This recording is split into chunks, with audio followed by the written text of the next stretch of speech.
Hello guys, मी कोकण कीर्तेश. तर guys आज मी निघालोय नवनच्या शोसाठी देवरुख आंबोलीमध्ये. ओके, पोरं राहिले तिथं फिरतायत.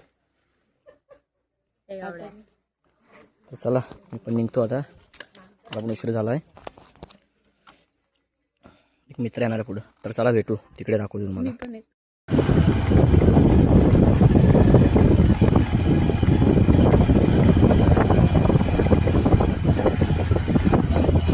तर अशा तऱ्हेने आता हे वांजे बुवा आणि गोंपाली बुवा आलेले आहेत. आता नमनाला जायचंय.